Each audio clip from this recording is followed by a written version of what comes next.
Ni hao, this is Mr. Howard with another episode of Howard's History Hub podcast, where we will solve the mysteries of history. This episode is about the Meiji Restoration, Japan's modernization, and the fall of the samurai. As you listen, pay attention to how Japan changed its government, military, economy, and education system during the Meiji Era, and why these changes led to the decline of the samurai class. Today, we're taking a deeper look at one of the most important turning points in Japanese history, the Meiji Restoration. This is not just a political change, it was a complete transformation of Japanese society. Before the Meiji Restoration, Japan had ruled by the Tokugawa shogunate. The emperor still existed, but real power belonged to the shogun and regional lords called daimyo. Japan also followed a policy of isolation for over 200 years. Foreign trade was limited, and foreign influence was restricted. Japanese society remained highly traditional and hierarchical. One of the most important social classes during this time were the samurai. Pause and remember this term, feudalism. Feudalism is a system of where powerful landowners and warrior classes hold authority over regions and people. Samurai served daimyo as professional warriors. In return, samurai received income, status, and privileges. By the mid-1800s, Japan faced a growing pressure from industrialized Western countries. In 1853, Commodore Matthew Perry arrived with the American steam-powered warships and demanded that Japan open trade with the United States. Japanese leaders quickly realized something alarming. Western countries had industrialized factories, modern weapons, railroads, steamships, and advanced military. China had already struggled against Western powers during conflicts called the Opium Wars. Many Japanese leaders feared Japan would be controlled or colonized if it failed to modernize. Pause and think about this. Japan was trying to answer one major question. How can we become strong enough to compete with industrialized world powers? This led to the Meiji Restoration in 1868. The new Meiji government restored political authority to Emperor Meiji and began a massive modernization effort. Now let's break down exactly how Japan modernized. First, the government centralized political power. Before the Meiji Restoration, daimyo controlled separate regions with their own armies and systems. The Meiji government abolished many of these feudal domains and replaced them with prefectures controlled by the central government in Tokyo. Pause and remember this key change. Power moved from regional lords to the national government. This helped Japan create a unified country. Next came military modernization.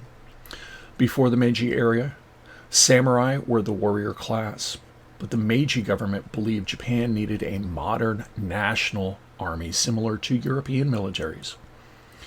In 1873, Japan introduced conscription.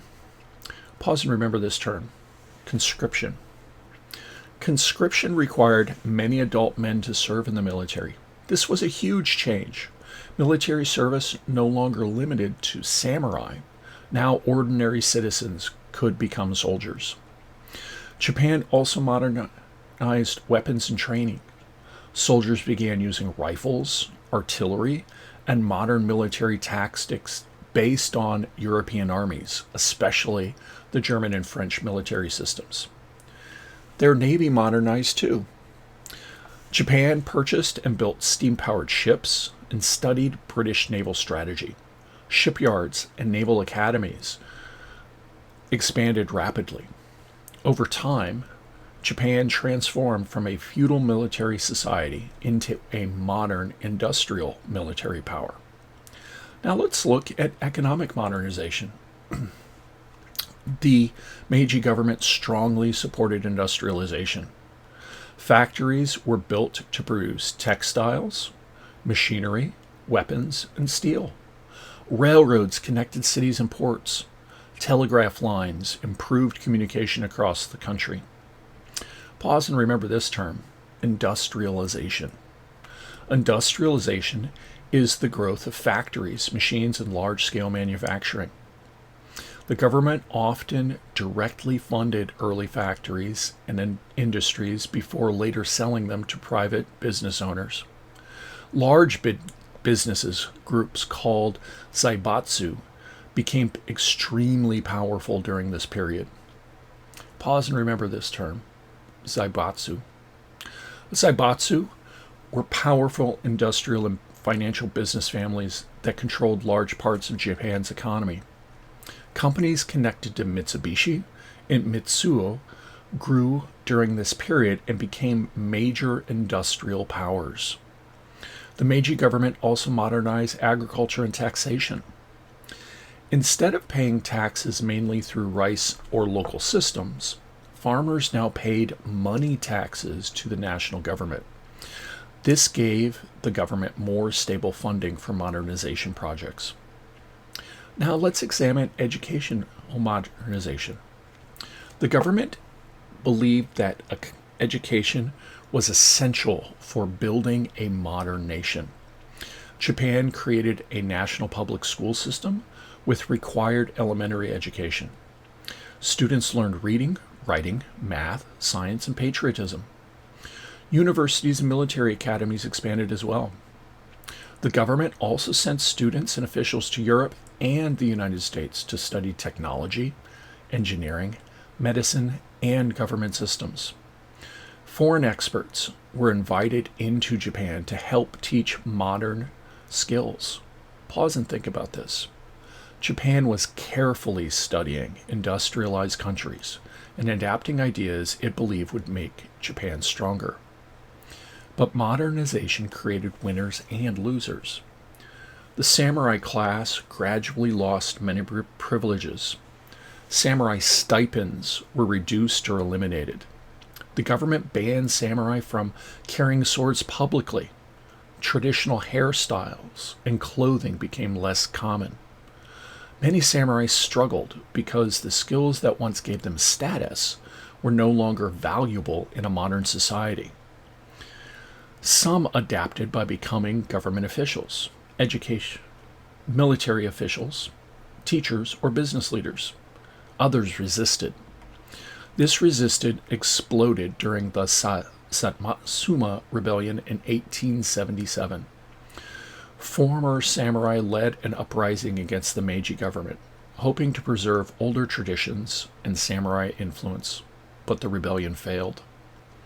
The modern Japanese army defeated the samurai rebels using rifles, artillery, and modern military organization. Pause and remember this symbolic moment. Modern armies defeated the traditional samurai system. The Meiji Restoration completely reshaped Japan. Within a few decades, Japan had railroads, factories, modern schools, newspapers, banks, and industrialized military. Japan's modernization allowed it to compete with powerful nations around the world. But these same changes also contributed to nationalism, militarism, and imperial expansion later in the early 1900s. Pause and think about cause and effect. Modernization helped Japan become stronger and avoid colonization, but it also created the industrial military power that later expanded across Asia during the Second Sino-Japanese War and World War II. Let's review the most important ideas from today. The Meiji Restoration transformed Japan politically, militarily, economically, and socially. The government centralized power, creating a modern military army through conscription, expanded factories and railroads, built a national education system, and encouraged industrial growth through zaibatsu businesses. These changes weakened the traditional samurai class and helped turn Japan into a modern world power. If you remember one sentence from today, remember this. The Meiji Restoration modernized Japan by replacing its feudal system with an industrialized economy, modern military, centralized government, and national education system. If you found this podcast to be helpful, check out more episodes on Howard's History Hub, where we will keep exploring the past and solving the mysteries of history. This has been Mr. Howard. Thanks for listening.